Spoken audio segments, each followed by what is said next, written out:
Саламатсыңар балдар. 8 класстын химия предметинен видео сабақты баштайбыз. Балдар, химия адамзаттын жашоосунда кеңири жайылууда.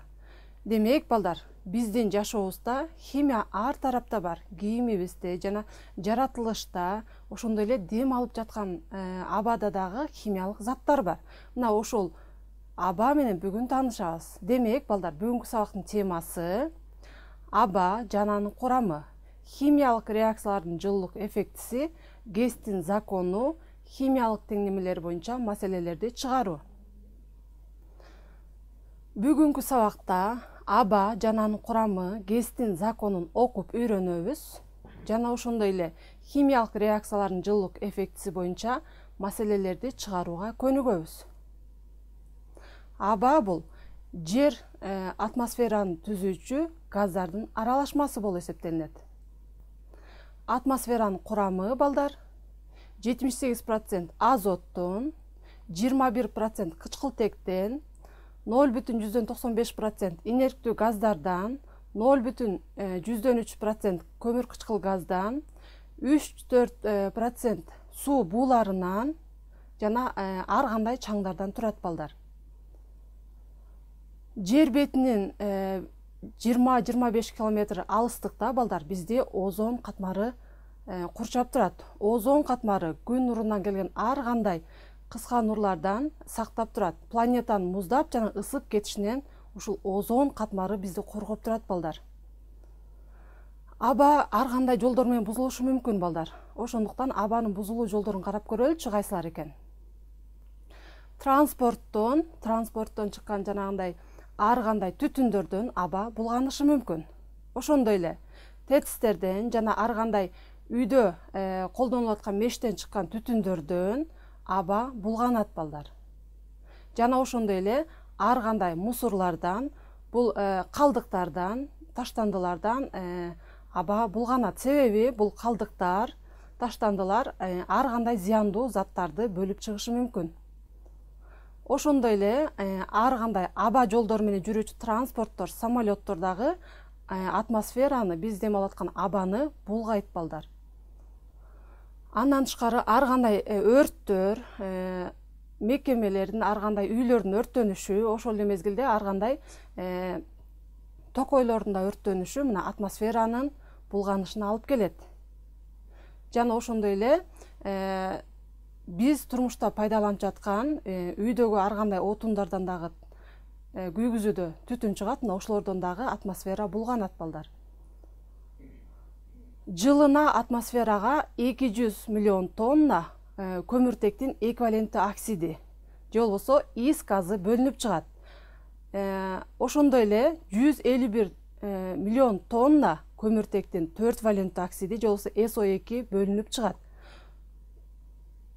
Бир автомобиль 4 килограмм кычкылтекти күйгүзүү менен жылына, балдар, 800 килограмм көмүртектин эквиваленттүү оксидин же болбосо ис газын, ошондой эле 40 килограмм азоттун эквиваленттүү оксидин жана коргошундун бирикмелери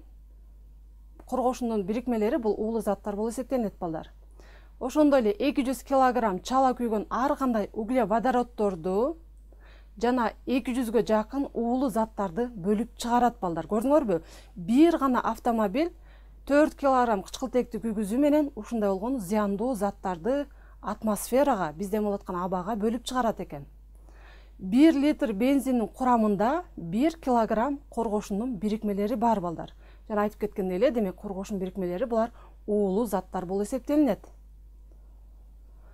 Абадагы зыяндуу заттар, балдар, тирүү организмге, адам затына дагы зыянын тийгизиши мүмкүн.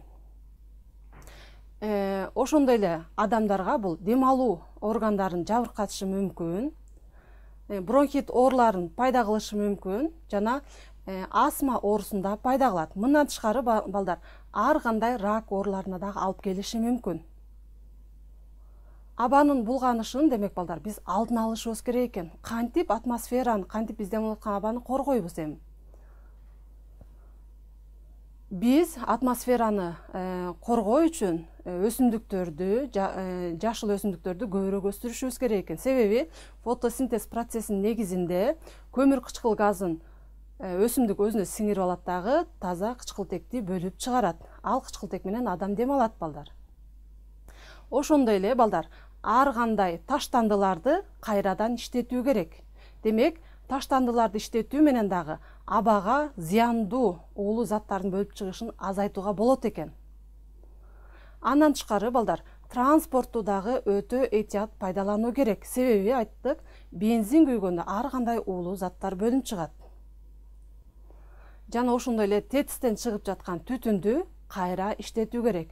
Ал түтүндү кайра иштетүү менен башка бир бизге керектүү болгон затты алууга болот.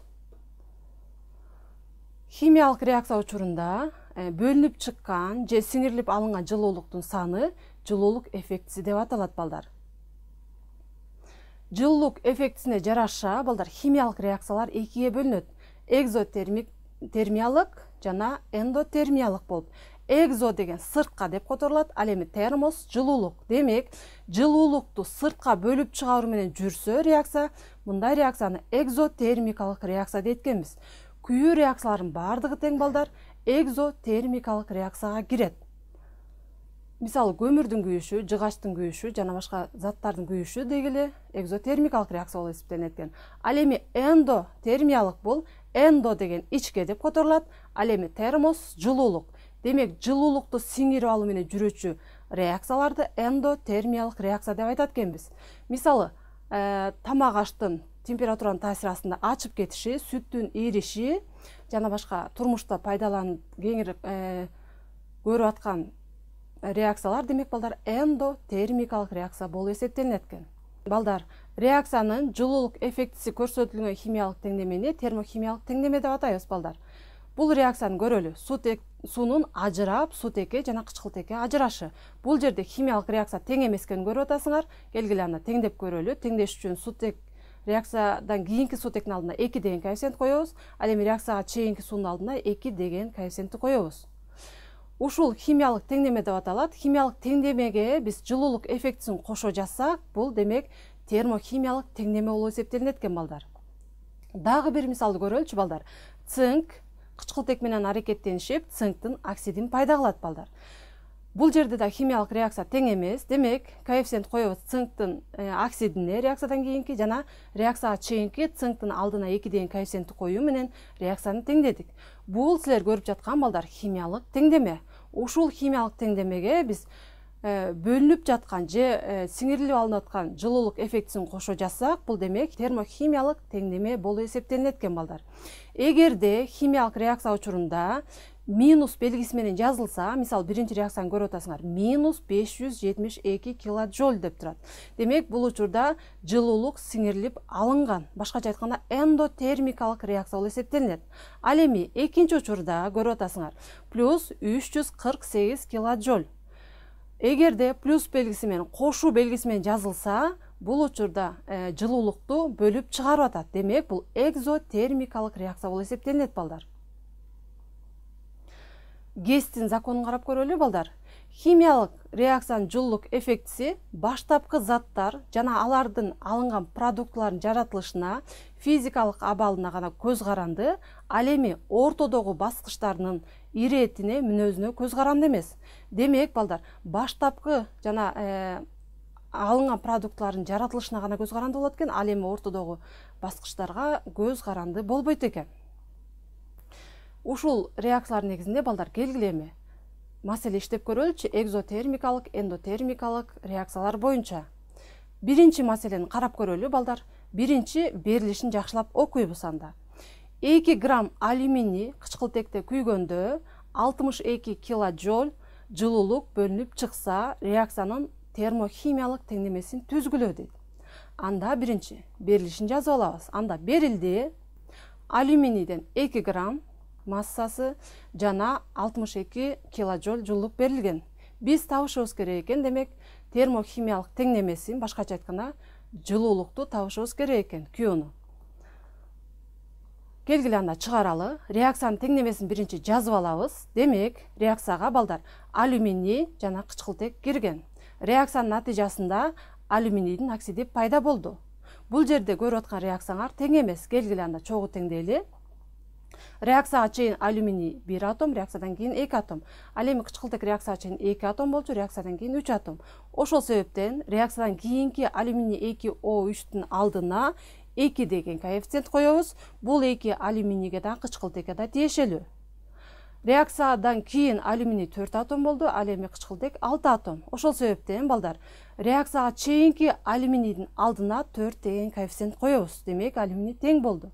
Эми кычкылтекти карасак, реакцияга чейин 2 атом, реакциядан кийин 6 атом болот. Ошол себептен теңдеш үчүн 3 деген коэффициентти беребиз. Коэффициент менен индекс көбөйтүлөт балдар. Демек, реакцияны теңдеп алдык. Келгиле анда балдар, реакцияга катышкан заттардын массасын эсептеп көрөлү. Алюминийдин массасын эсептейли анда. Моль масса алюминий барабар алюминийден 1 атом турат. Демек, 1 көбөйтүлгөн салыштырмалуу атомдук массасы 27ге барабар. 27-ни 1ге көбөйтсөк, демек 27 грамм моль чыкты. Бул эсептөөнүн негизинде эми массасын эсептеп көрөлү. М барабар мю көбөйтүлгөн ню деген формулага салуу менен чыгарабыз. Демек, бул жерде алюминийдин моль массасы 27 грамм мольго барабар. Ал эми алюминийден балдар реакцияны карап көрсөңөр 4 моль турат. Тең дегенде 4 деген коэффициент койгонбуз. Ошол коэффициент демек заттын санын же болбосо мольду көрсөтөт. Эми масса алюминийди таап көрөлү. Барабар 27 грамм моль көбөйтөбүз аны 4 мольго. Барабар эсептөөнүн негизинде балдар, бул жерде моль менен моль кыскарат дагы, натыйжада 108 грамм чыкты. Бул 108 грамм алюминийдин массасы болду балдар. 108 грамм алюминий кычкылтекте күйгөндө бөлүнүп чыккан жылуулукту эсептеп көрөлүчү эми балдар. Демек, бул реакция жүрдү. Анын негизинде 2 грамм алюминий күйгөндө 62 килоджоуль жылуулук бөлүнүп чыккан экен. Ал эми бизден сурап жатат балдар, 108 грамм алюминий күйгөндө канча жылуулук бөлүнүп чыгаары белгисиз экен. Келгиле анда ушул эсептөөлөрдү жүргүзүп көрөлү. Келгиле балдар анда катыш түзүп көрөлү. Бул жерде катыш түзүү менен алюминий кычкылтекте күйгөндө канча жылуулук бөлүнүп чыгаарын таба алабыз. Анда 2 грамм алюминий кычкылтекте күйгөндө дейт 62 килоджоуль жылуулук бөлүнүп чыгат экен. Бул бизге белгилүү балдар. Ал эми бизден сурап жатат, 108 грамм алюминий кычкылтекте күйсө канча жылуулук бөлүнүп чыгат дейт. Демек, x килоджоульду таап алабыз. Анда барабар 108 граммды көбөйтөбүз 62 килоджоульго, бөлөбүз 2 граммга. Бул жерде грамм менен грамм кыскарат, бирдиги килоджоуль калат. Барабар эсептөөнүн натыйжасында балдар 3348 килоджоуль чыкты. Демек, балдар, бул жерде 2 грамм алюминий күйгөндө 62 килоджоуль жылуулук бөлүнүп чыгат экен. Ал эми 108 грамм алюминий кычкылтекте күйсө балдар 3348 килоджоуль жылуулук бөлүнүп чыгат экен. Демек, жообу балдар 2 грамм алюминий кычкылтекте күйгөндө 62 килоджоуль жылуулук бөлүнүп чыгат экен. Ал эми анын жылуулук эффектиси, башкача айтканда термохимиялык теңдемеси боюнча кычкылтекте күйгөндө 3348 килоджоуль бөлүнүп чыгат экен. Термохимиялык теңдемесин жазып көрсөк балдар, бул жерде алюминий кычкылтекте күйүп 3348 килоджоуль бөлүнүп чыгат экен. Бул демек маселенин жообу болду. Келгиле кийинки экинчи маселени карап көрөлү. Берилишин жакшылап карайбыз. Демек, сутек хлор менен аракеттенишип H хлорду пайда кылды. Реакциянын натыйжасында 184,5 килоджоуль бөлүнүп чыккан жылуулук. Берилген реакцияда 12 грамм сутек реакцияга кирсе, канча жылуулук бөлүнүп чыгат дейт. Бул жерде балдар термохимиялык теңдемеси берилген. Биринчиде термохимиялык теңдемесин аныктап чыксак, бул жерде демек термохимиялык теңдемеси берилген. Бирок сурап жатат, 12 грамм сутек күйсө канча жылуулук бөлүнүп чыгат деп. Анда берилишин жазып алалы. Берилиши боюнча берилди масса 12 грамм, ал эми жылуулук 184,5 килоджоуль. Биз табышыбыз керек экен, демек бул жердеги жылуулукту чыгаруу балдар, чыгарып көрөлү. Чыгаруунун алдында биз биринчи химиялык теңдемесин жазып алабыз. Демек сутек хлор менен аракеттенишип H хлорду пайда кылды. Реакцияны теңдей турган болсок, реакциядан кийинки H хлордун алдында 2 деген коэффициент коебуз. Реакцияга катышкан заттардын массасын аныктап көрөлү балдар. Бул жерде сутектин массасын аныктайлы. Моль масса H2 барабар. Бул жерде 2 атом сутек туруп аткандыктан 2-ни көбөйтөбүз, салыштырма атомдук массасы 1-ге барабар 2 грамм моль. Бул жерден массасын аныктап алсак болот. Демек, моль массасы 2 грамм мольго барабар, ал эми заттын саны 1 мольго барабар. М барабар, демек 2 грамм моль көбөйтөбүз 1 мольго. Окшош болгон мольдор кыскарат дагы 1 граммга. Демек, 2-ни 1-ге көбөйтсөк 2 грамм. 12 грамм сутек хлор менен аракеттенишкенде бөлүнүп чыккан жылуулук санын эсептеп көрөлү эми.